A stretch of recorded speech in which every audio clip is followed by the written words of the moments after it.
Yeah, he really does probably think dicks are delicious. But he's celibate though, so I don't know that you can even call him gay. Really, I don't know. You just call him somebody's not having sex, I guess. Talking about me not Or you having let sex him tell again, you. Nick? Hey, Thanks a Eric. lot. Hi. What up? Not much. Hey. I'm not having sex again, apparently. That makes me gay. Thanks, Nick. Yeah, Nick. That's pretty rude.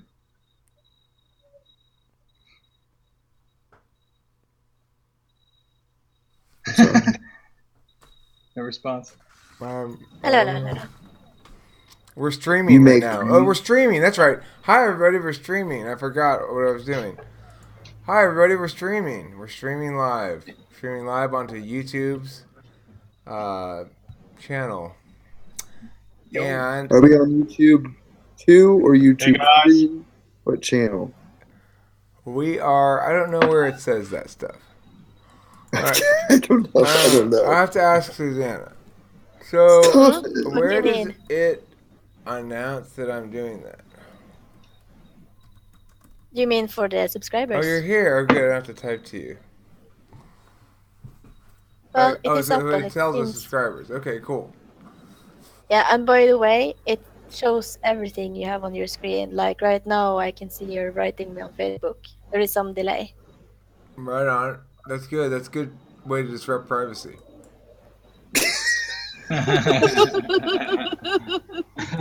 Right?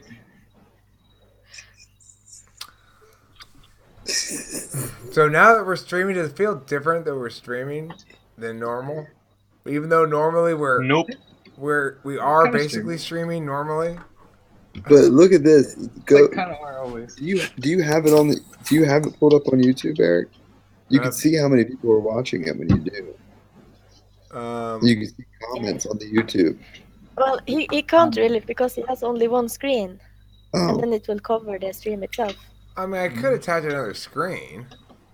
well, you also could get on your phone and Yes, see it. I could get on my Or if you phone. had but an maybe. app, you Oh, could. someone already wrote. I could get on my phone. I could get on your mom. Oh. You'd have to do some traveling, some kidnapping, some drugging, some killing, some things. You're already That's a getting lot of work. comments. Nick, all I need is this hat and a free T-shirt. Okay. Damn. I would pay for you to try. In a world that I could hit a reset button, just so But Eric, just so everybody's feelings got returned normal afterwards. But I'd like to see the attempt. I'd like to see my mom punching somebody hard. Look, Better hope it doesn't flip. Are you telling me my swagger's not working? Shocking. What am I looking for? What did I stand up for? Oh yeah, 'cause this. your ankles are swollen. Maybe, but I had to get some concentrate. That's why I stood up. hey It Eric, was listen. on a high shelf. Please listen. I Hello, need to can't you hear me? stuff right now. I can. Let's talk about a subject since we're streaming. When you're Nipples. streaming, let's talk Why do about we have? Why do what? men have nipples? What? Never mind. Nipples. Why do men have them? Oh, Why do men have nipples? An interesting question, for sure. One would men don't, for example, have a vagina. Nipples are for lactating, and that's their main purpose. And therefore, you'd think that men wouldn't have them. Men don't have a uterus. Uterus is for holding a baby into before it comes out. Why don't we have our own useless uterus? Well, the answer is pretty simple. I know the answer. I think. I just want you to Is have. that nipples are sexy. Ooh. Mm-hmm. How do you make the most utility out of your sexiness and nipples combined? Well, Your usually man I go nipples. like this. Whoa. Do you go both directions? Like you go one counterclockwise, one clockwise, I don't know if or I do can you do go? that. That might be beyond my skill Seems a little level. weird. Do I supposed to pat my head with my foot? I would love to see That the is Dana. that is the trick to make nipples hard everywhere. Anybody's watching TDRP, you'll get some guys, you'll get some girls, but you'll be making nipples hard. Yeah. I got a lactating Everybody- cat in the bedroom I'm going to practice on. It's a science experience. One of Neptune's nipples is always hard. The other one always soft. Together, they form one medium nipple. That's called gynemas. That's just this is a little deposit, calcium deposit, or a little gyno, a little bit of. I think he was pretty on point with his conclusion. What, AIDS? It must be AIDS. Oh. Let's talk about the phenomenon of Take streaming. tamoxifen. Let's talk about the phenomenon of streaming and the difference between streaming and the raw room, and also the psychology of these things. Because I think it's Really? Oh, that's Okay. streaming Let's is start okay. So streaming produces an extra barrier of sorts. People can chat at you while you're streaming, but they can't join the camera. They can't go on camera. But that's because Right. there's only 12 people out near. That's not why people can't go on camera when you're streaming normally on YouTube. Right. In this context, we'll be streaming, No. but people will be able to join in if we put the link there to be on the camera if they want. So I think that provides an advantage over other people who are streaming. But I think here's where I was getting with the psychology thing. A lot of people come in to go to meeting before and now still too, even, but less so now, and just chat in the chat. So there's definitely a demand for existing with the media at that level of removal as well. And obviously some people feel a certain psychological satisfaction from that distance. So I think, even though it seems almost like streaming would be redundant, I can see why Susanna suggested it. I've poo-pooed the idea before, but she made it happen by just taking control of my computer and showing me and fixing it for me instead of trying to tell me how to do it. Much smarter way to go about things. Oh, I'm gonna try that with something next. That's a good idea. Yeah. No, I definitely Can I think do that that too? it helps Can I hook out. you up for streaming to the Facebook Live Intuitive thing from your laptop? I don't want to stream to the Facebook Live group very often because I'd rather stream here where we own the product. You can do both. You don't on Facebook. Fucking Zuckerberg owns everything. He even owns the stock he sold other people.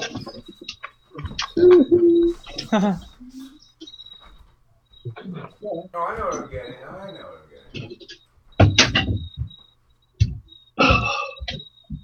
I ain't got no beef with Zuckerberg. I just give him props. No, I think that the YouTube thing is a good idea. Yeah, it's Susanna. She always has good ideas. Or I'm just grateful for the opportunity to talk to people from overseas because it's something, an opportunity I wouldn't have had without the internet, YouTube. Thank you, Eric. Thank you, Talking with Famous People. Thanks everyone for coming on here. Well, thank you for being here too. We're all have this. I think most of us experience a similar phenomenon in that we don't have these kind of interactions a lot in life, in regular life, and none of our hanging out social activities in regular life allow us to be back alone in our house by clicking a little X in a tab.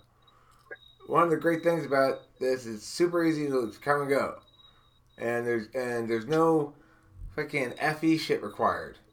I don't have to be like, and now goodbye to you, sir.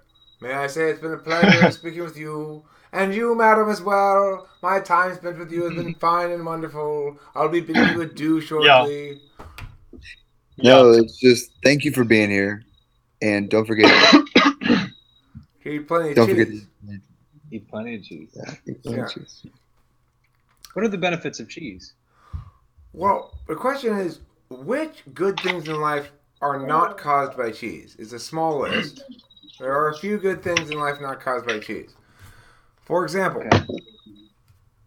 courage in the face of certain death is not caused by cheese.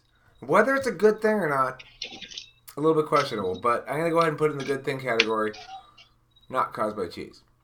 Okay. Okay. That seems Fin- reasonable. Fender guitar amps, not caused by cheese, unlike all other brands of guitar amps. And lastly, cheese not caused by cheese because that thing can't cause itself. Okay. I can see that. So everything else, though, cheese-wise, is pretty much, it's all cheese. Everything else is caused by cheese, right? All good things. I see no holes in this argument. There's only one bad thing that's caused by cheese. Cancer. That's okay, though. I think that you can sweep that under the rug under all the good things caused by cheese, right? We don't even call it cancer. We call it bonus lumps. Right? Put some hair in your lungs. Got back from the doctor, honey. He says I got some bonus lumps. Oh, bonus lumps. Bonus lumps? Yeah. You don't even have them. I got these extra things growing in me.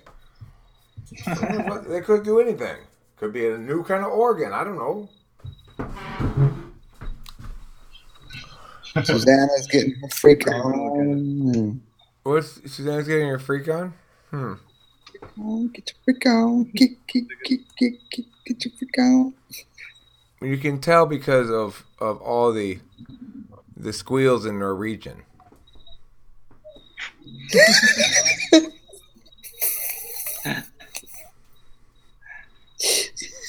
I don't know if you ever heard a Norwegian having sex, but it sounds like this. Erdy, erdy, erdy, erdy, erdy. It's like hurga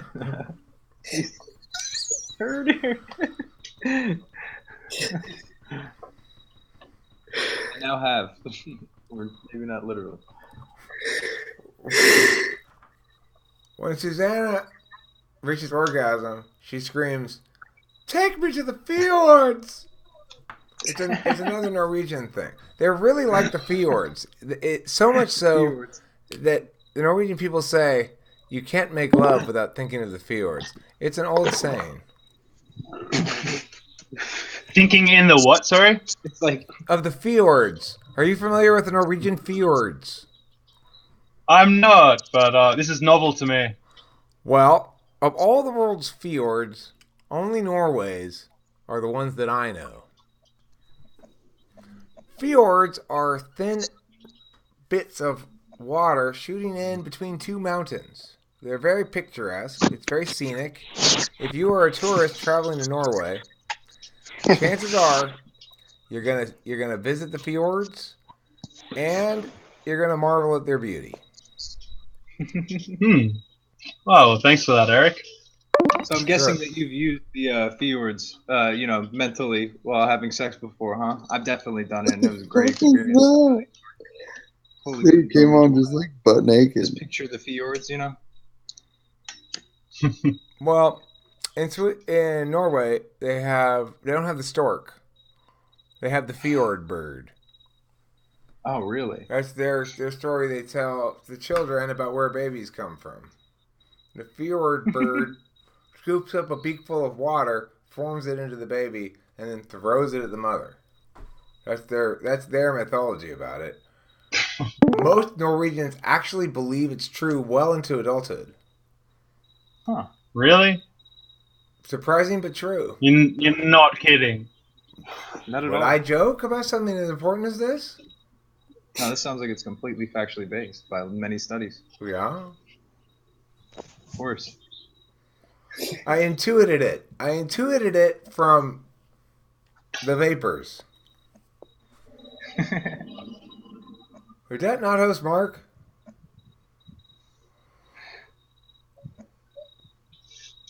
What's up? Or is that not host Mark? Or is that somebody else?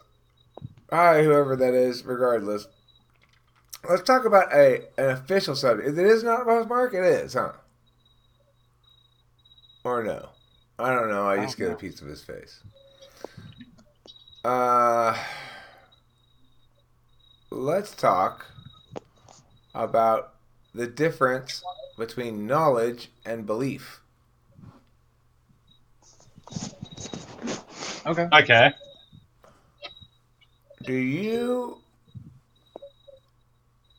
feel as though you have certain beliefs that are strong beliefs, that are sets of words that you ascribe to, and you feel are important to who you are?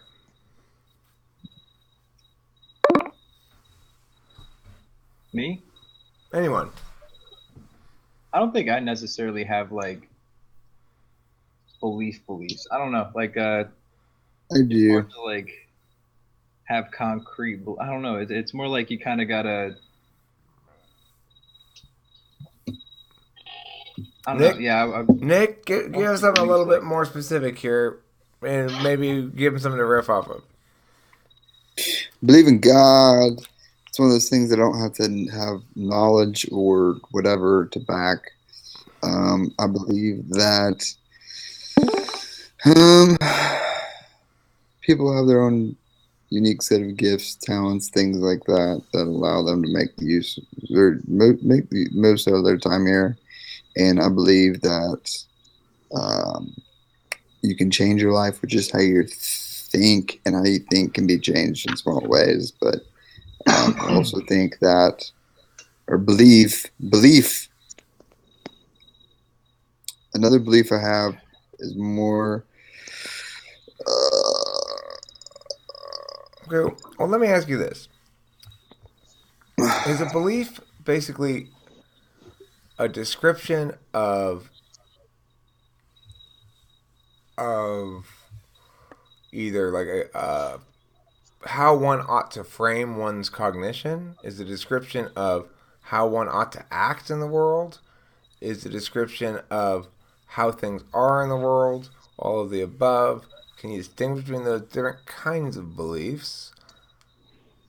Yeah, there's a whole lot of different kinds for sure. I'd have to do a very simple definition just to do it overall. Yeah, well, that way. I think I can't. I'm Go ahead. beliefs for me sort of come from past belief. experience. Like Sorry. things that have happened that I know have like formed my identity, but they don't necessarily stay with me. They're fleeting. Some are long, and there's like a time limit for beliefs. And it depends what beliefs too. If it's a belief based on identity, Okay, then so are it's probably going to be they fleeting.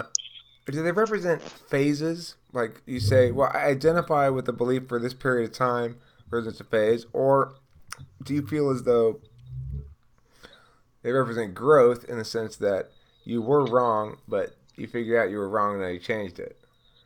That's exactly how I feel always. It's hard to stick down Yeah, with beliefs because of that. the latter.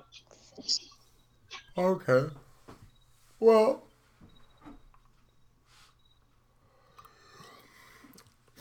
when people talk about belief and knowledge, a lot of times they talk about, say, fact and opinion, or Neptune or somebody in there said, who's this swirly circle thing? Said limited knowledge is equals to belief, but It's that doesn't Courtney. really help us in the definition because we haven't. She's at work. I mean, knowledge. The extent to which belief is different from knowledge is its entire identity as a word, as a term. So, to the extent that we say we have a high degree of certainty, we tend to say it's knowledge. And the extent to which we have less high degree of certainty, we tend to say it's belief. But that's not really a good definition either, because like Nick doesn't have less certainty Yeah. about his belief in God than about his belief in I don't know, his belief that I'm holding a lighter. He just acknowledges that it's not communicably, its validity is not communicable to others in ways that are can be established to be relatively true through TI. It's like saying my experience. So I was thinking about it through this framework the other day. My aunt, whom I live with, married this guy Steve. I like Steve. His daughter comes here sometimes, every other weekend. Now his daughter has this big, nice room. They got like 2 beds. They got a big ass TV. 3 of my rooms can fit in the one daughter's room. Nice big ass beds. It's like a treat for her to come here, and she's having a different experience than I am. But we're both in the same house, and we're both in the other person's like. She's the child of one of them, and you are a nephew. Yeah. Homeboy up at the top. Yeah, What's homie's name again? What's your name again? I'm not saying. Hold Australia? on. I'm Adam. Shane. He's Adam. Adam. Sorry, thank you. Are you raising your hand, or are you just holding that thing up there? I'm just holding it on my Okay. bed frame. I thought you were trying to get my attention. Sorry, Nick. Go ahead. No, it's all good. Go ahead, Nick. It sounded. There was real. Basically, you fucked it up. It wasn't going that great to begin with, so you may have saved it. Whatever. One of the two. We're talking about beliefs and stuff, huh? Okay, I'm a teacher. I see a raised hand. I can't ignore it forever. Well, that's true. And it's just on the bed now frame. I know you're not raising your hand because there's 2 of them. Okay, so the thing is this. We all operate on assumptions, right? For certain stretches of time, certain stretches of activities and whatever. And if those assumptions consistently don't fail us, and we continue to operate on them, the distinction between belief and knowledge it seems to me, kind of an arbitrary one. But it's also true that things have a rhetorical slope to them. I might claim that dogs bark. That has a very not steep hill, right? It's very easy to establish to other people's satisfaction, if you wanted to, that dogs bark, if they weren't trying to be contrary. It's a basically true thing. If I were to say that dogs orbit low Earth atmosphere in packs that hunt asteroid cats, it would be a much steeper rhetorical hill to climb. So I think the thing about belief and knowledge is it's really about how steep is the hill that you'd have to climb to negate something that's being claimed as true. How steep is that hill? And so an example of something that's an impossibly steep hill, if you were to say, hey guys, I got a plan. Okay, you know that new family there that moved in? The wife, the husband, and the 3 young children, ages 1, 2, and 3. They have a safe in the back. Let's go club them all to death and take the money. It'll be great. There's a steep rhetorical hill. Most people will go, wait, what was the first part of that? Club them all to death? Yes. I've got sticks, I've got baseball bats, I've got this crowbar. You look like you'd like to bash a child in the face with a crowbar. It's a steep rhetorical hill to climb. It doesn't mean it's impossible to persuade people to do that.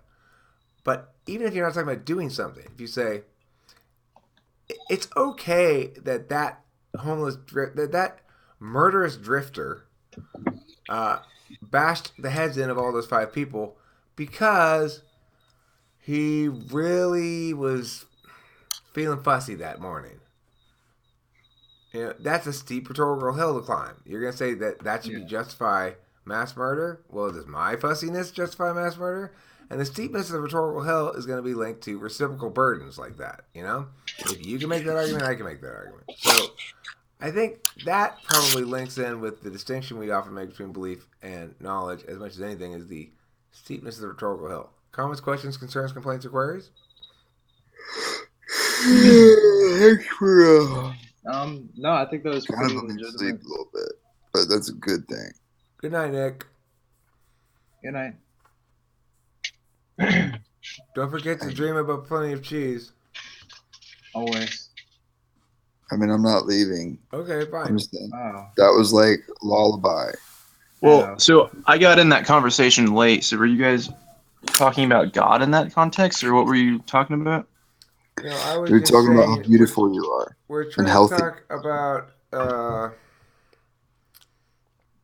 difference between knowledge and belief, and what the distinction between the two words means, and how people don't really, I guess, think about it very much. It just sort of. I mean, you could talk about basic beliefs or like principal beliefs, which all knowledge is based upon.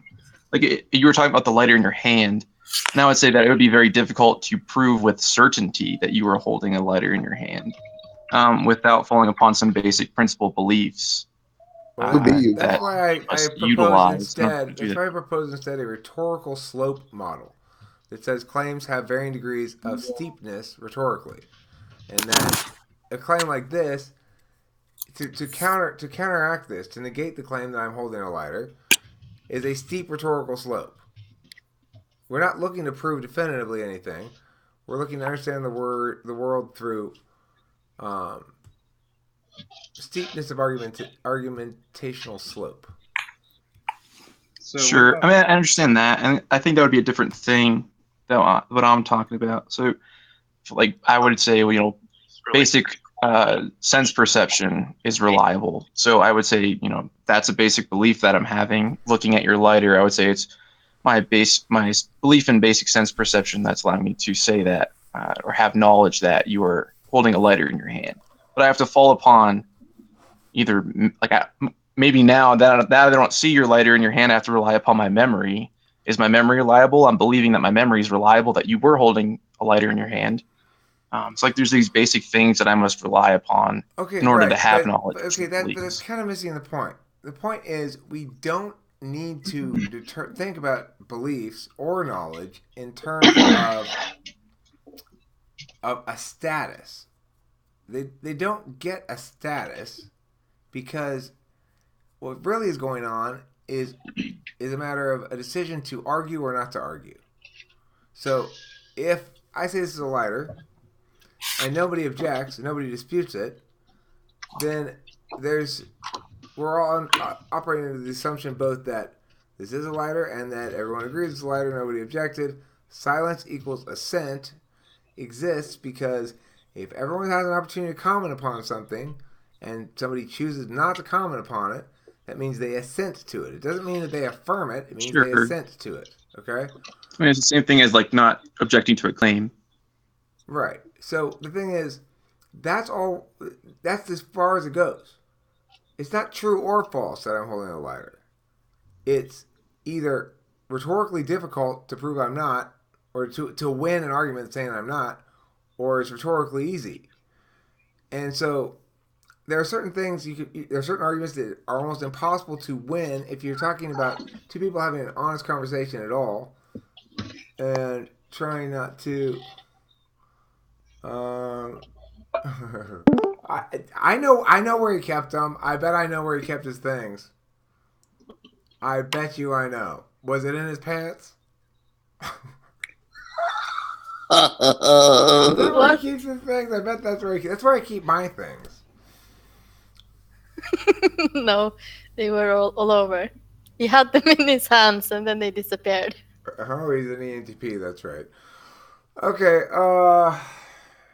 So, I mean, that's regarding my point, Mark, is that you can't evaluate truth without intention, and it's agents that are speaking to one another, and it's their intentions that ultimately frame our understanding of knowledge and belief. Sure. I mean, we're in agreement, I think. So regarding the rhetorical slope model and the varying degrees of steepness, you sort of you were talking about belief status and whether people argue or not to argue, and from there you said if there's no argument, the beliefs ascend. Is that right? I said if somebody makes a claim and presents it for response, and people have an opportunity to respond and don't respond to it, that's considered assent, which means I don't agree with you necessarily, but because I didn't say anything about it, we do agree then, all of us, because I said nothing about it, we're going to operate under the assumption that that claim has withstood scrutiny. And you can build off of it now. I can't go back later and say, remember that thing I never answered, never addressed, blah, blah, blah, blah, that we built all this shit on top of? Well, now I'm going to go back and say that's wrong. Because it's wasting everybody's time for no other reason. If you have a good answer to something, make it when you hear the thing. But you could just be thinking about it. Like, that's a possibility. If it's novel information, you might want to apply a healthy degree of skepticism. Okay, fine. But assent means... So, it's like this. Okay, guys, we're about to get on the bus again for the next little leg of this journey. It's a short leg. It's 30 minutes. But if anybody urgently needs to go to the bathroom, go to the bathroom now.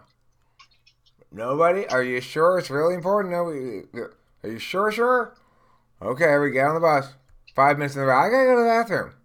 Well, what if you've never been to the bathroom and you don't know the directions? You might need a map to navigate, or you might need well, sure. To be sure. But look, what I'm trying to get at is basically the assent says we should all agree that it was right for me to proceed forward under the assumption this was true, because we all agreed that at the time nobody had a good exception to it.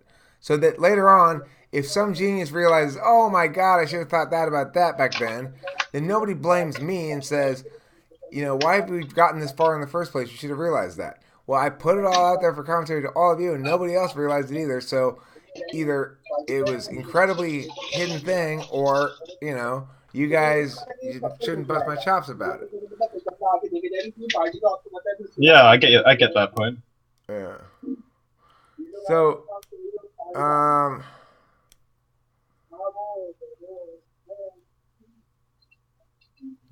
anyway, what was I saying about, oh yeah, rhetorical slope. Yeah. So, the thing is, it boils down to axioms. Like, most people have basic axiomatic beliefs or principles that they build their other shit off of. And if you can find some area in which they agree that this is axiomatic, then you can do the work you need to do to either confirm or dismantle their position as you see fit. But you've got to get them pinned down on something axiomatic, and then the links, right? It's let's say I wanted to say, oh, you shouldn't ever do that, Eric, because that causes people to hate you or something. And then I say, well, I don't think it causes people to hate me. And your link is, I've got a petition here. Got 7,000 signatures on it. People said, for the love of God, Eric, stop doing that. I hate you so much. So, yeah, that's true, Eric. And then I'd be like, okay, well, that's pretty well warranted. It's a tough rhetorical slope. Because 7,000 is... How do you present that argument? You go, okay, well, let's see. Johnny Dinkins hates you. Man, hates you. Man, he added a whole paragraph about why he hates you. You do a laundry list of somebody, and they just kind of like, okay, fine, you win the point, Right. And so you were saying that beliefs have a steeper slope? Is that correct? I'm saying that beliefs and knowledge, there's not an actual difference per se between belief and knowledge, except that, look, the thing is, what confuses people is this. They go, people don't make the distinction between relative and absolute truth without failing concurrently to make the equivalency in terms of validity between the two manners of understanding truth. So if I say something's absolutely true, what that means is it's like this is a lighter kind of truth, in the sense that Well, sure. I mean, a lot of systems aren't built off that. I mean, most people are relativists or postmodernists, I would say. Well, Or they okay, just don't understand the difference between the sort two. of. I mean, the thing is, most people are. They don't act like that, right? Like they can't operate like that consistently, and they don't. But at least they espouse to operating like that, or like want to believe that they're operating like that. I think most people don't have it parsed out at all. So, in other words, most people, when they're thinking about belief and knowledge and whether they're relativists or absolutists, they haven't actually thought it out. And if one were to think it out, one would realize that relativism is not about relative truth. It's about the inadequacy of relative truth. And that's why relativists see themselves as being less interested in finality in some regard.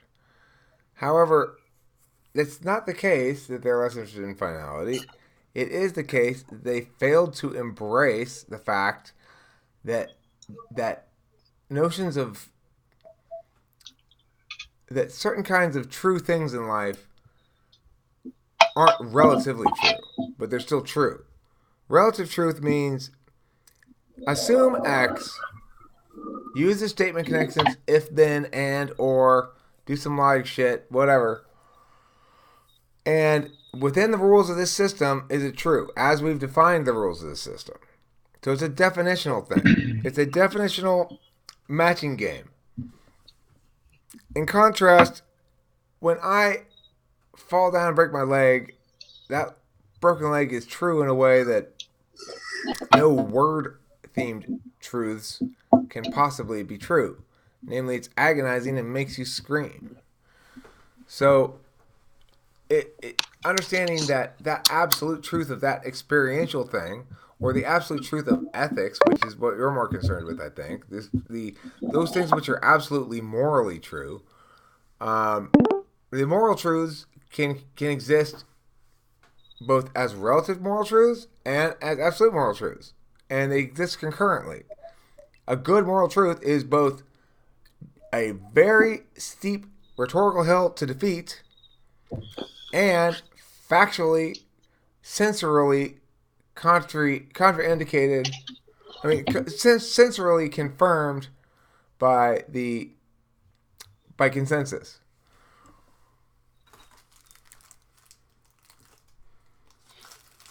So it's confirmed by consensus. What was the first point?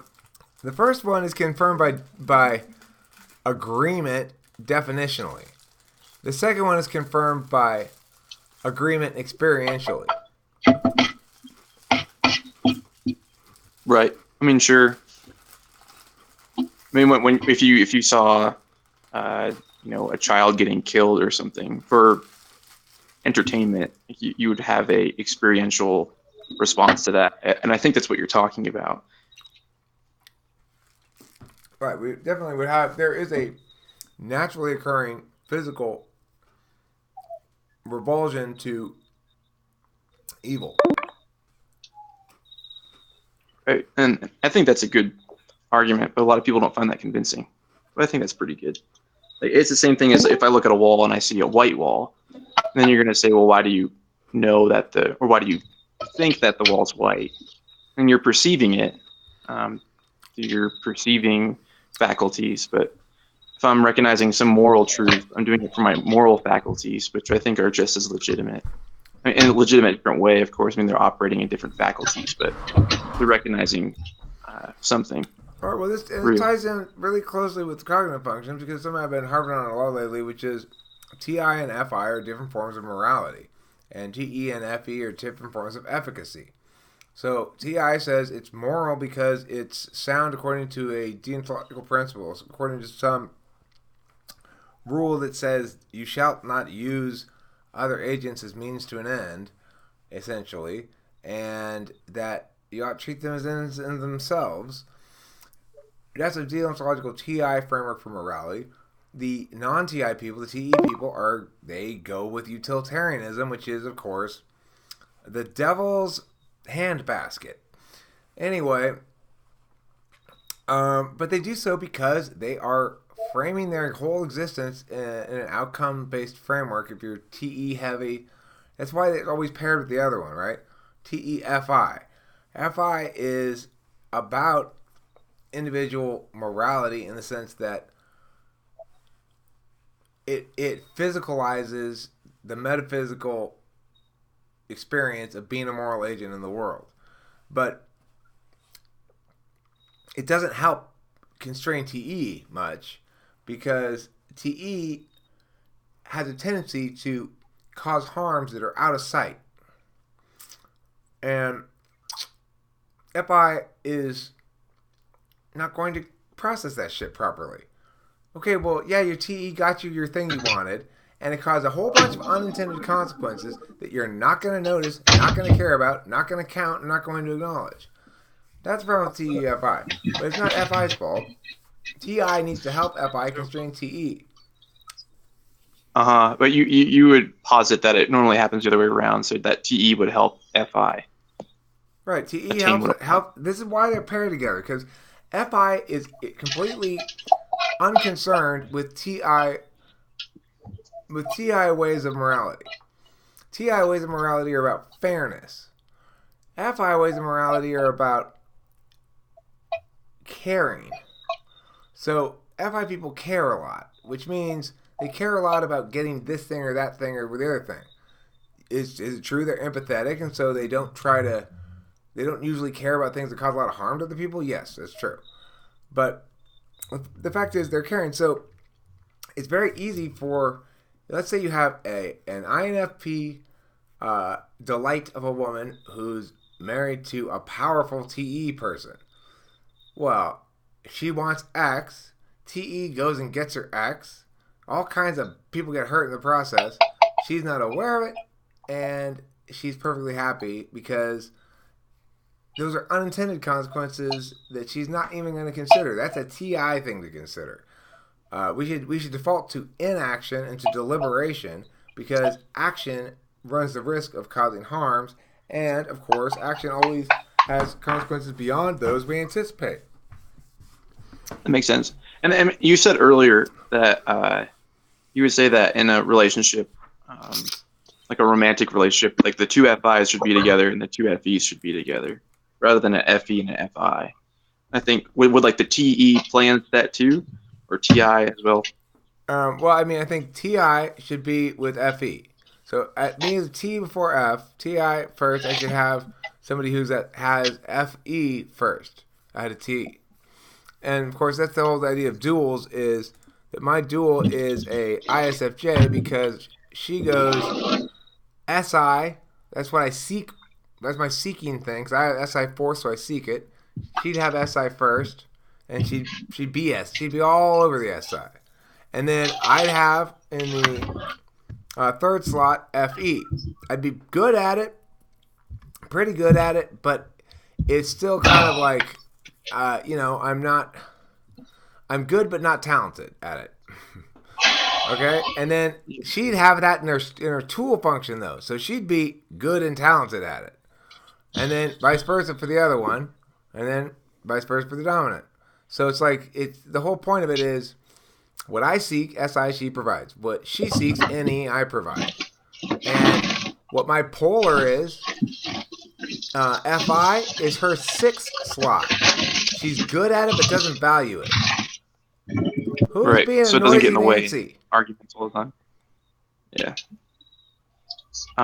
So with the TEFI thing though, wouldn't that play out in the INTJ most apparently? Because they have FI third and TE second. Can you say that again? Well, that playthrough that you were talking about, where TE gets what FI wants, that would play out in the INTJ, I would think, most apparently in an individual person, because they have FI third and TE second. Well, I mean, if you have FI third in your stack, that means basically your life's goal is to value things. And I see it in Cameron. My friend Cameron he has to be one of the the best friends in terms of like being a good friend that I've ever had. He's very. I mean, the thing is, I don't. He comes and goes on his own schedule, his own terms. I don't really use him. He'll usually say he'll call me and want to come over, and basically it's because he wants to get a little bit of NE or something. But he always comes over with like buds. He smokes me out, and then he'll drive someplace and express concern for things and shit like that. You can see him actively valuing, whereas I don't know how to be in the moment like that, where you kind of are removed enough to sort of actively value and be concerned about that feeling that you're having, I guess. I don't know. It's a mystery to me. But I like Cameron. I hang out with him, and I like him a lot. He's cool to hang out with. I apologize. I think Crash. I missed that whole spiel. Oh, well, it wasn't very interesting. Oh, it's so good. Bottom line is, I found it FI interesting. Polar, get with FI6. FI Polar, what was 6? Well, okay, so Polar is the place of least resistance. That's ENTP's Polar is FI. INTP's Polar, like Susanna here, is SE, which means she's not going to go out and do a whole shitload of exercise and stuff. But she's got a lot of handle in her. But it correlates with enthusiasm, probably. So it depends. It's like it's probably like an ENTP thing. I don't know. For ENTPs, if we're super excited about something, we can put a huge handle on it. And if we're not that excited about something, then we're just like, fuck it, this is boring, Yeah. Yeah. And, if you do have FI Polar like I do, it doesn't mean you don't have feelings. I experience lots of feelings. I can be sometimes overrun by my emotions because I feel things very strongly. But it does mean that I can't do anything with them. What does that mean? I don't understand that. Like, what does it mean to do something with your emotions?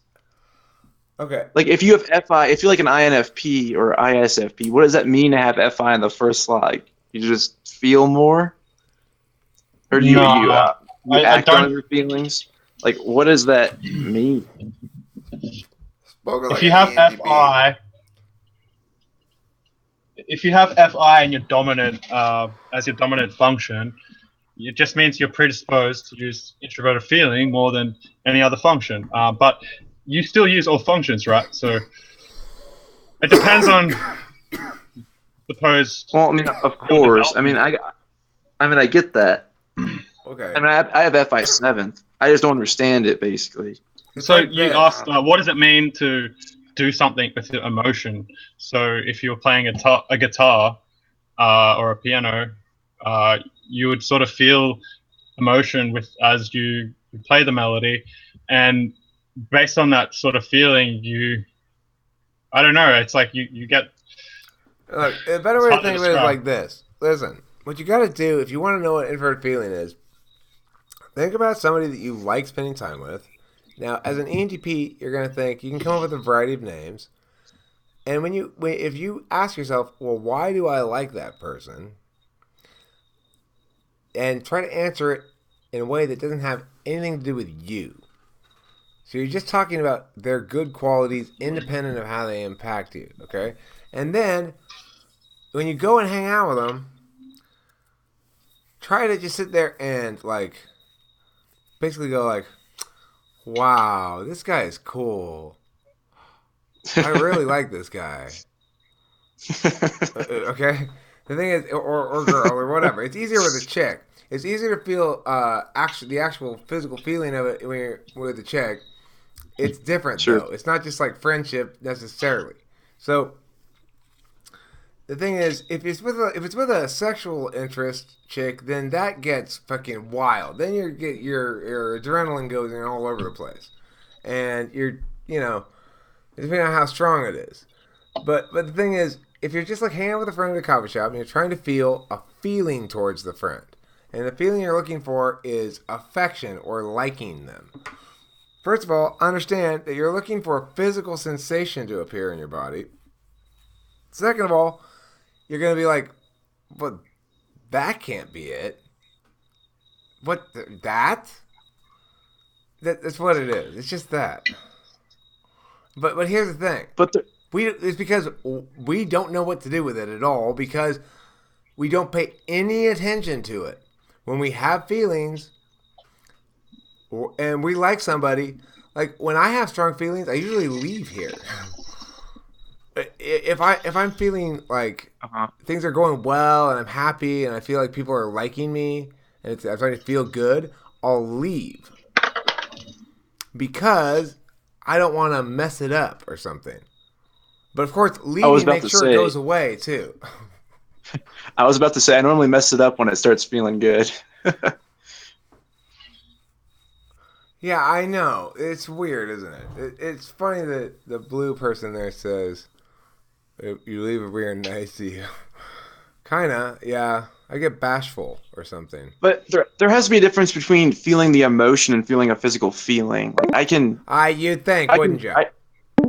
I can recall, being heartbroken or being hurt or being backstabbed or something like that. And I can re-feel it now in some sense. Like it wouldn't be as vibrant or anything, but I can still feel it. But that's all there is. Whereas if I were being recalled, getting punched in the face however long ago, that's much harder to feel again. Okay, there's some sort of difference there. But look, here's the thing: the physical feeling of an emotion, to us, we just go like, there's got to be more to it than that. Well, what there is a complex web of if you deal in this currency. For us, there's nothing more than just it's like we're so not experts on this that we're incapable of judging it, right? It's like being asked to judge a contest in a sport that you have no idea what the rules are. So what ends up happening is for feelers, they have a wide variety. They have a wide variety of these emotions. Like I have happy, angry, and sad, basically. But feelers have like many different shades. And as Hal said the other morning, he's an ENFP, he uses FI, he says, for things and people in the world, he divides them into sub things, each of which he ascribes a certain feeling towards.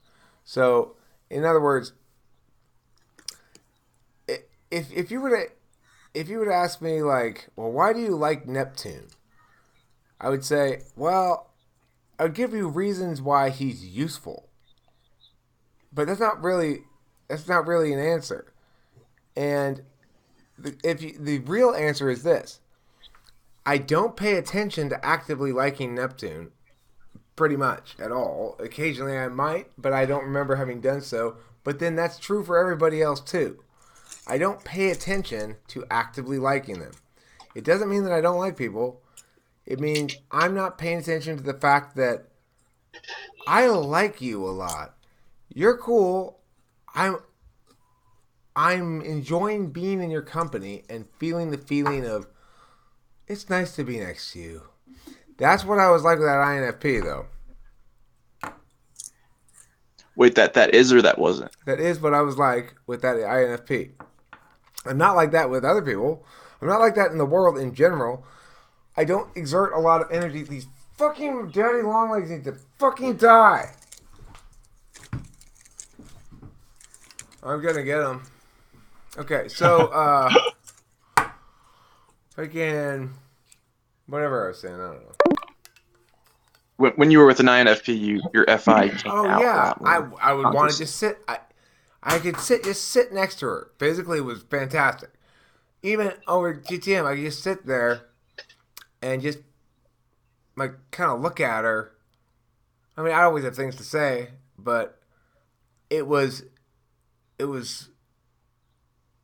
didn't matter what I was saying. Do you think that was because you liked her a lot, or because she was an INFP? I think it's because I liked her a lot. Like, do you think that could have happened as well? With your ESFJ ex-wife, right? Like, I think that's what she was. I mean, like, would that happen with her? It's never sparky like that. I think that's what INFPs can do, though. They can manage. They can. FE can manage other people's perceptions. FI can manage other people's emotions directly. Like, she had me wrapped around her finger. Okay, but I mean, if you're handling somebody's perception with FE, I mean, in some sense, you have to be in control of their emotion or their mind, I suppose, in some way. FE is more about controlling their thoughts than their feelings. That's a good thing that you just said. I got it in my fucking hand. I killed it, motherfucker. Man. That's fucking pow, ninja. Okay, so, yeah, I think FE's really about managing people's TI. You're trying to understand how they are going to operate against, with, and in coordination towards you in the world based on their displays of reaction to shit you do. And I mean, it's more complicated than that if you're an FE Dom, obviously. But it really is about managing their thinking. You're not worried about, if you're an FE user and you don't really fully understand FI anyway, you're definitely not worried so much about what they're actually feeling. You're worried about what they think of you, or what they feel about you might say, but what you mean is how high a regard they hold you in. Right.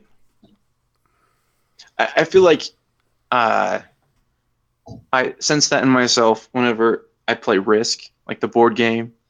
Like I try to manage people's perceptions or judgments about what I'm going to do in the future, in my moves and such. I think that's that. And I'll make comments and deals or like urge people to do certain things in order to like win.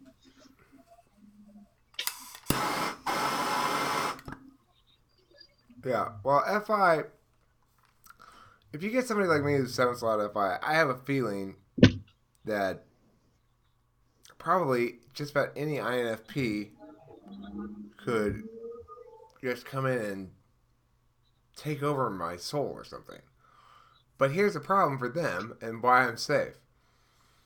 INFPs can only do that if they actually genuinely like you a lot, like have a thing for you. So you never. They can only like that. You're not going to get exploited. They're not going to exploit you, right? They're not going to con you. FI won't con you. FE will con you. FI will honestly and innocently fuck your life up. Well, okay, well, let's go back to the TE-FI thing. So let's say TE wants to get something out of you, or FI wants to get something out of you with TE means. Like, couldn't that happen? And then you get screwed over? Well, but see, INFPs, they'll use their TE.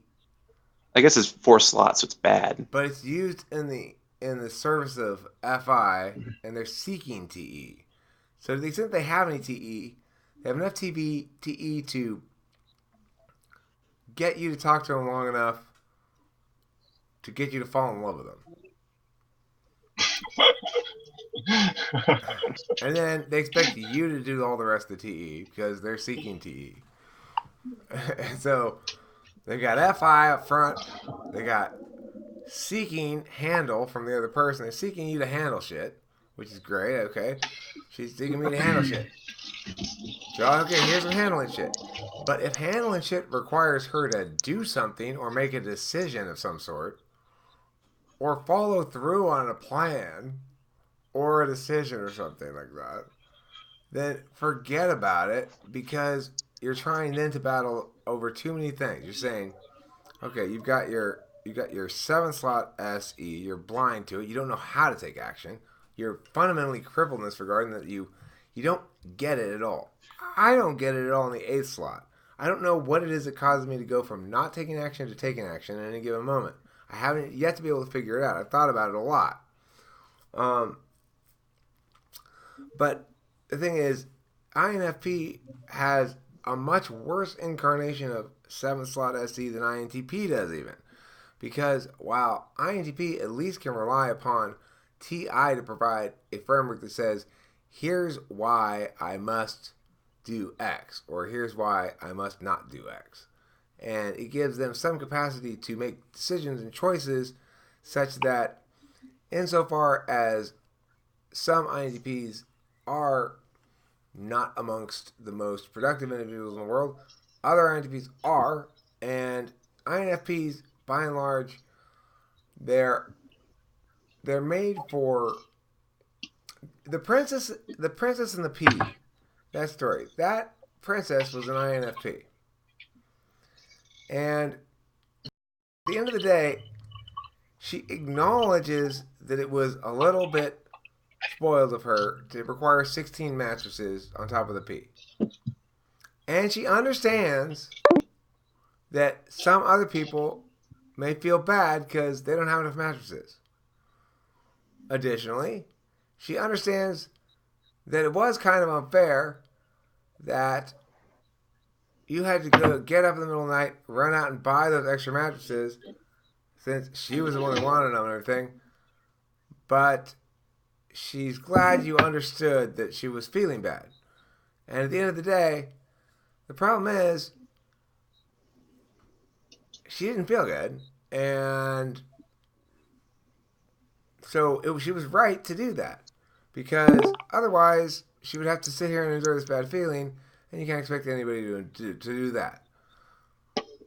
That's the trouble you're going to have with an INFP, is because you don't want to argue with them, because it's like when you point out things that go, oh, now I feel bad, and you go, oh. And then they get mad at you because you made them feel bad.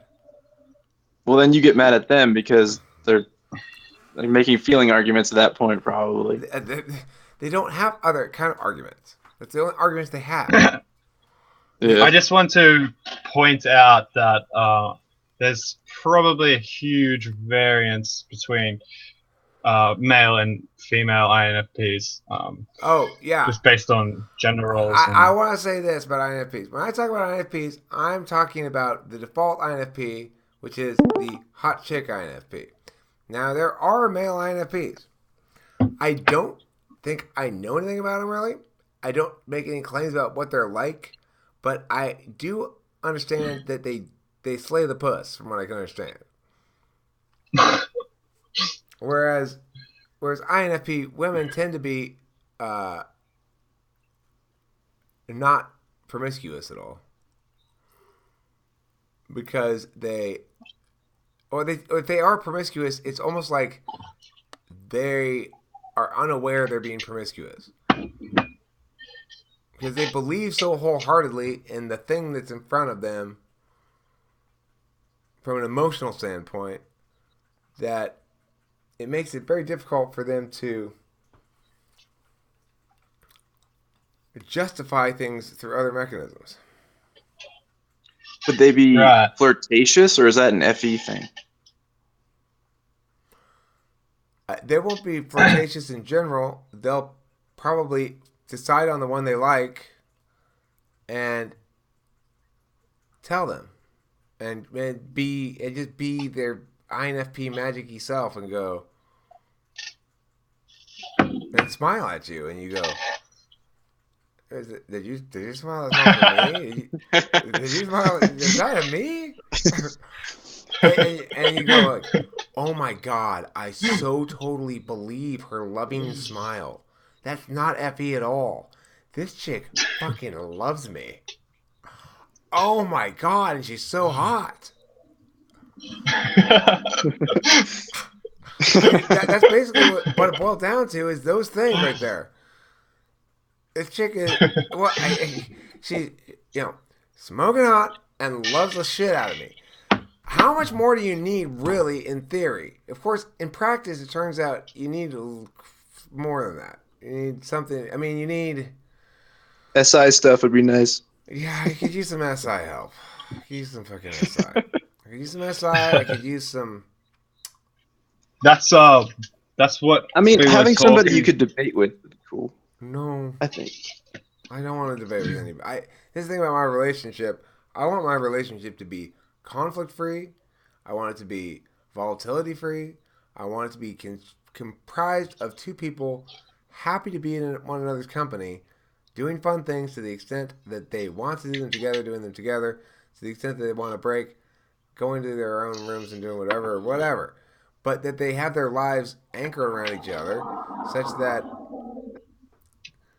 they when you get up in the morning you go, I'm so stoked that this person's here still. I want that. I don't want, Yeah. oh dear Lord, I can get out of this fucking disaster. I want to get out of this. Well, sure. I don't want I mean, that. those things would be primary. But I mean, somebody to talk about intellectual things with, I think, would be neat. I don't need it. I do not need an intellectual woman. I don't not I don't it's But not a bad thing necessarily, but I have all of my needs met in that area and from other places in my life. I need a woman who's warm and nurturing, cares about me, and who, you know, doesn't hate me. I don't know. I feel Yeah. I like mean, sure, those things are definitely primary. I don't feel like I've been in relationships where the woman liked me for who I was. I don't think I liked them for who they were either. I think it's a function of underdevelopment. Candace and I were potentially a good match. We're both good people. I have nothing but the utmost respect for. The reason that shit broke down was because she wanted, we weren't going into the relationship mature. She wanted me to be something I wasn't. I wanted her to fill a role for me, and didn't really care what she wanted. And then as we bonded anyway over time, as one does, and grew closer and loved each other and stuff like that, then obviously, the person becomes way more than a role, and I had value beyond the idealized version of what I might be in her head. But the problem is, you can't start a relationship, put it in a certain amount of time, and have a bunch of fucked up shit happen in the beginning, and expect it to just wash away. That's why it's important to start well. Start off on the right foot on things, because you live those fights over and over and over again. That time that Julie fucking flirted with Baba and was going to the back room with him when we were first going out. Even though you pulled her away and got her back, you've never forgotten that. You've made her not trust her. Years go past, and you're still fucking reference that shit. That happened the first week of your relationship or something. Shit like I know that all about happens. that. You gotta be That's careful. definitely true. Yeah, that's definitely true. People aren't careful enough. This is why I'm not so down with the regular. Just why don't they just go date? I don't know. Like, Eric, I have a question for you. So, you mentioned that dating thing right now, like date, blah blah blah. Like, how would you say the like the way you go for dating in the United States compared to any other place? How would that be? Is it like, yeah? I'm not a good person to ask, frankly. But The thing is, the I reason don't is why I'm know how to date really, and I've never been reproductively viable, particularly. Go ahead. I'm sorry, but yeah, uh, like what I wonder is if it follows the social construct we get as an impression from all the Hollywood shit, because that's how mostly we get our information from the United States. The thing is, well, it's like an ISFP once told me. Dating is just getting to know somebody. But I don't like that definition of it, because I don't like the idea of spending a lot of time getting to know somebody. I want to get to know them from the safety of a relationship. I can relate. most Americans date. I don't really know. I don't know if there is a most Americans date answer. I think nowadays people go, depending on what their preferred modality of dating is, they go, for example, they go on Tinder and then, I mean, then you find I didn't someone. have any luck on Tinder. It's a very looks-based app, though. No, but that's what Photoshop is for, you know. It's like plastic surgery for virtual world. Besides which, nothing's gonna work for me as a dating app anymore because, well, I don't know. This might not even be an asset at this point. For a long time, this was something I had to hide from any potential woman until I could hope to maybe schmooze her enough to like me enough that she found out about it and she wouldn't go, "Oh hell no," and run away screaming. Because I try to keep my beard a little better trimmed now. So there's fewer videos of me looking like a completely insane homeless person ranting at the sky. You know, there used to be a lot of those. I'd be like in my big gray jacket with no shirt on and be like, "This theory of truth is blah, blah, blah." People still think I'm crazy, but I think people less think I'm crazy now than they used to. I get the sense that that's the case. I'm probably more crazy now than I used to be, though.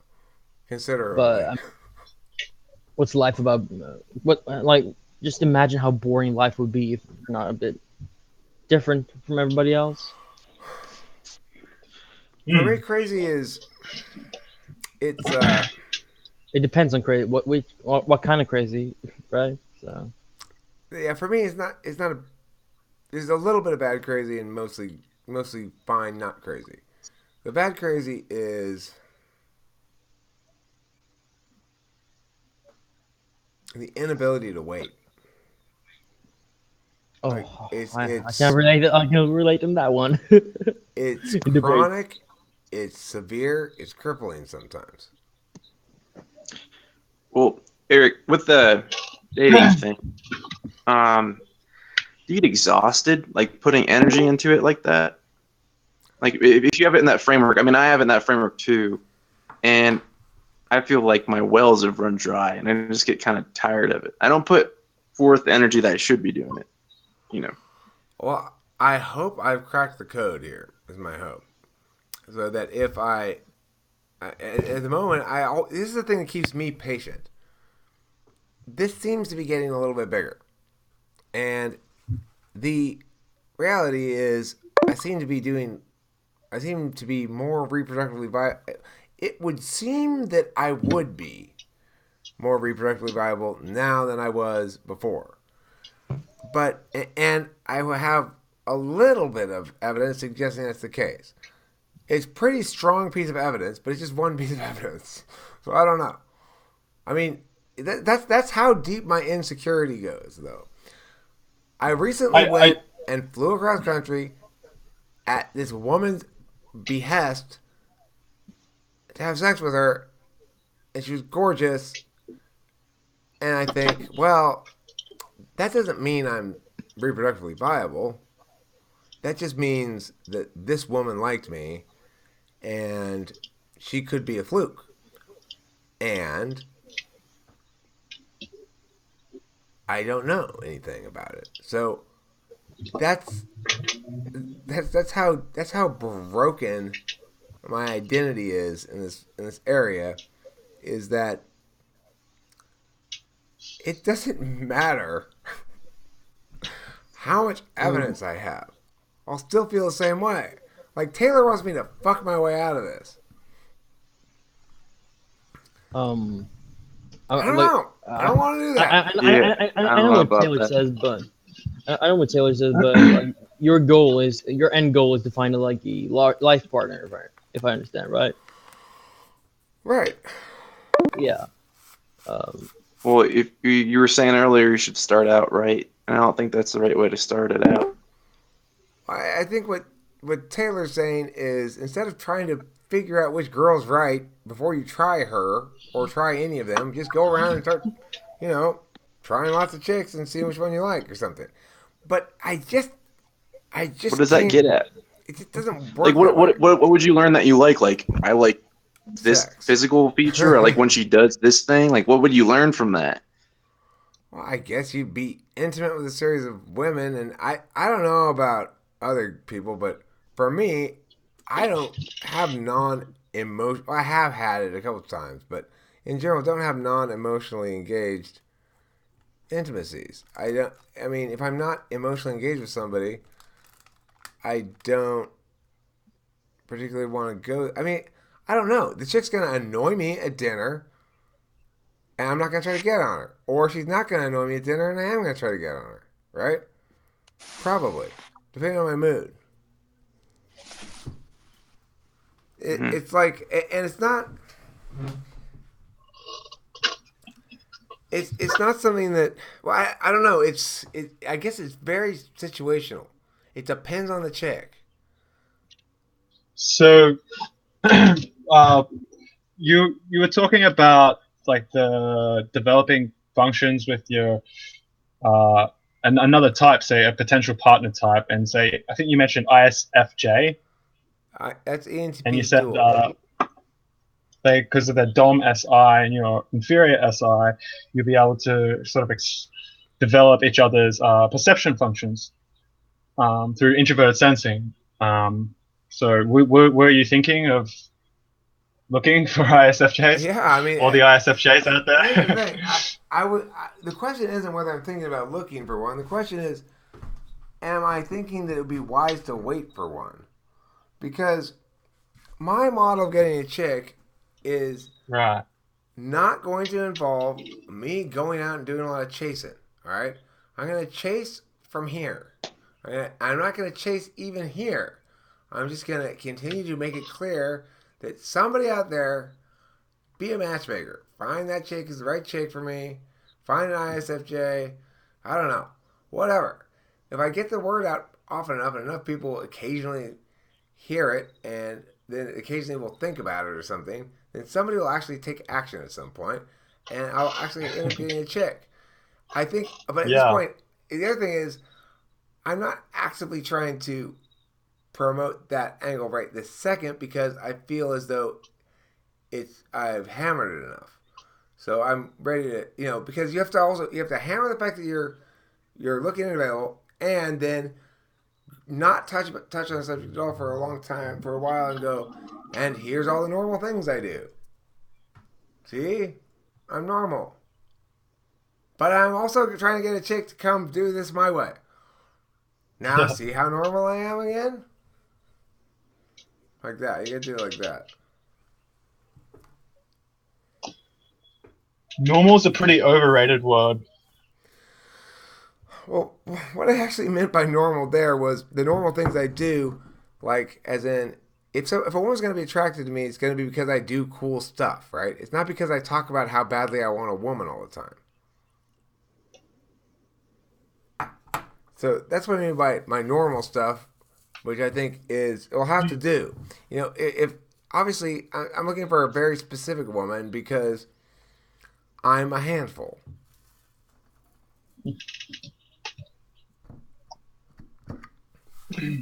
Perhaps an ISFJ with well-developed extroverted intuition. Well-developed boobs. I Yeah. agree. You know An what I'm asking? ISFJ with well-developed boobs. We're on the same page here.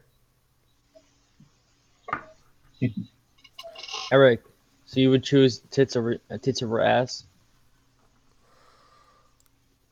I mean, Yeah, I'm you should. actually not particular. The thing is, I do like big boobs, and I like little boobs, and who doesn't like a nice round ass? And I don't know, I like women. They're beautiful. They're soft. They smell good. They're nice. They have high voices. I know. There's your FI. You're listing stuff qualities about them, right? That's FI. That's FI right there. Good catch. Cool. When I talk about All right. about women, I got it. I think to myself, I like them. They're soft. They're pretty. They smell good. And I can feel it. I can feel the feeling in my chest of like how they all of a sudden they make your brain turn to mush. But of course, at that moment, I was sort of conceptualizing about girls in general, but yeah, totally they do. That's why I don't like to even go to that feeling thing because, well, then you start being like, "Oh, Jesus, I have feelings," and then Audio is dropping in and out. No, I can hear him fine. Hmm.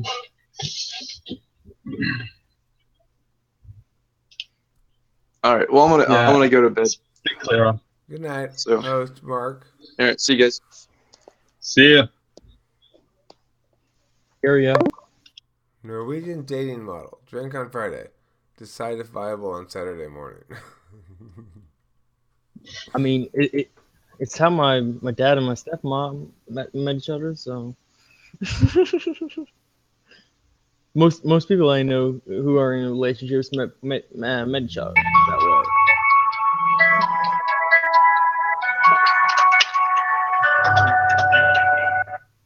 I don't drink anymore, so Um, that's a bit of a challenge too because most relationships enter the sexual part when people have had alcohol in them. who's that with that sound? Australia or New Zealand or what it was. Is that the new guy? Yeah. It's the sound of I turned Aborigines playing in the yard. my alarm off. That's sweet though. I mean, Eric, you bring you gather people from all over the world to discuss this simple theory called MBTI, which well, simple is not the real good word, is it? No, but I would say that my biggest dating flaw is coming across as very being very overly excited, which comes across as needy or something. I What would does? say. No, like my biggest dating flaw is like whenever I get into a relationship, I can come across as very needy, but in reality, I'm just very excited about excited about the person, excited about what happens. I mean, I'm as needy as they'll Right. let me be. no, but I'm not needy at all, really. I I'm don't give a needy. fuck. I'm as needy as they'll let me be. If the woman will let me have her as my constant companion, then that's what I'll have her as. If she needs more time, but see the thing is, this is why FI is a little scary because it it's like a train, slow to get moving and slow to stop. Not necessarily slow to get moving, slow to stop, which is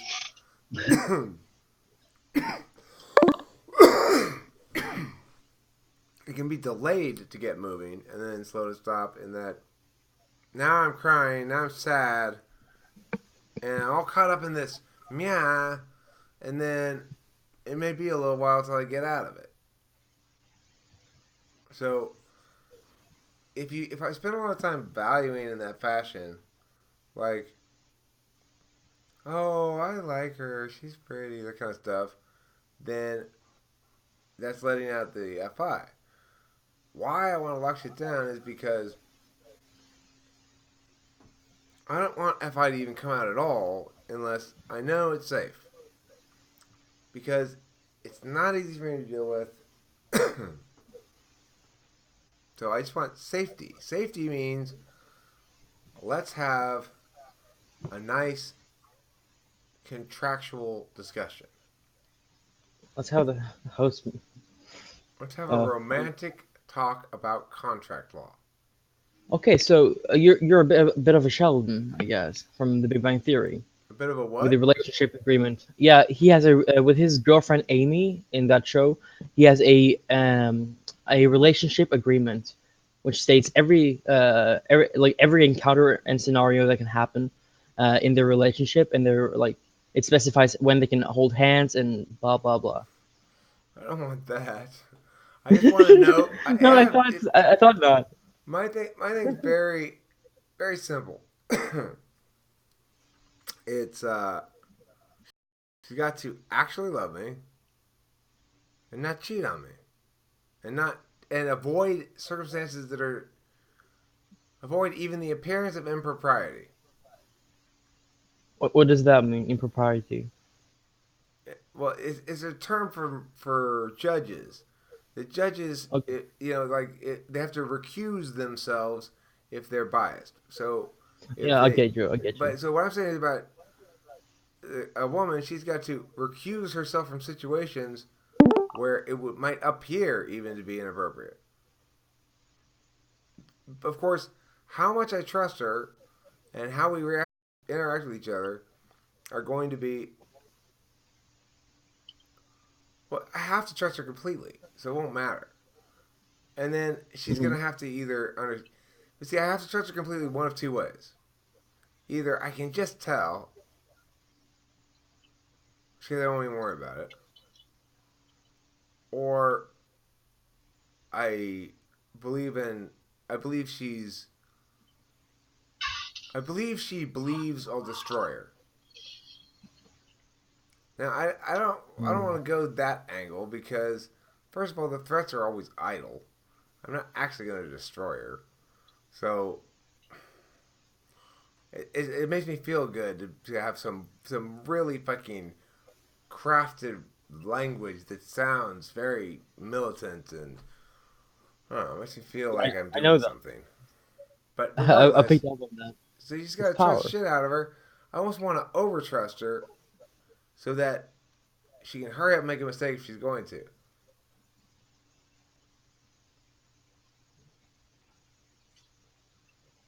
Because like I said, I'm just trying to find the actual right person who is capable of all the things I need them to be capable of. Most importantly, they need to be process focused. They need to be trying to not have problems. Like I am. And when I'm in a relationship, I don't seek out difficulties. Sometimes my last wife did for the last few years of it, for sure. I was trying to avoid conflicts, trying to be like, here's an idea that could help things be better. Blah, blah, blah. Didn't fucking matter. She was always finding fault with something, right? I want somebody who's positive. Okay, let me ask you this: why do you want a life partner? What do I want? Why do you want it? Why do you need one? Why do you feel the need? Well, because okay, so Okay, except for sex, right? there's not sex. I mean, I am a SX variant in a Negrum, I think. Yeah, I haven't touched Whether that mine. means anything or not, I don't know. But what I do know is that I like to partner with people. I like to partner with people for various undertakings, and I like to partner with one other person for things. Usually, I tend to divide things into partnerships. But there's one most important partnership, and that's the one that's missing. It's a I life personally partner. believe people are meant to be with their duels. I think that people are meant to be in pairs because of the fact that we are both obviously incomplete and have the obviously matching piece available in the world. Then it would make sense that they would go together. I'm not a complete. People say, "Well, you got to be okay with yourself, and you got to love yourself first." Blah, blah, blah. Okay, that's fine. I'm okay with myself. I love myself. That's all. That shit is fine. I don't have low self-esteem. I'm not lacking in confidence. I'm not all the various things people say. Um, Here's the problem. That's not the problem. Let's use some TI then, and actually go down the list and see if we can find a pattern of why they don't stick around. And what kind of women do you usually choose? Is it somebody who has a certain bias that you I don't don't want? choose women. They choose you. They don't choose me either. Okay. I indicate that I look around. I sort of see. Well, maybe she'd be well with me. I don't know. And then at some point I look around, I sort of watch, try to see if there are any indicators. I think the problem here, of course, is this: I've got the whole fucking thing backwards because I'm supposed to want to hump that and then go over there and say, hey, and pick up on her because I'm trying to get on her. It's a very SE focused reality, right? The thing is, when I'm walking around the world, I'm just not experiencing that. I'm just not like, sure, when I see a hot chick someplace, obviously it catches my eye. If I'm sitting in a restaurant and boobs walks by, I completely lose my train of thought and what the. But the thing is, that's natural guy thing. that's you a know? natural It's- human response to boobs. Okay, the thing is, Yeah. regardless of all that, I still don't think to myself, like, it never occurs to me, and it would seem weird to think, I wonder if I could go talk to that girl and actually talk her into having sex with me right now. Because she looks down, and of course I'm down because I'm SE guy. Hey, what's going on? Got a little lettuce in your shirt there. I even if I could go over there and talk her into coming home and having sex with me,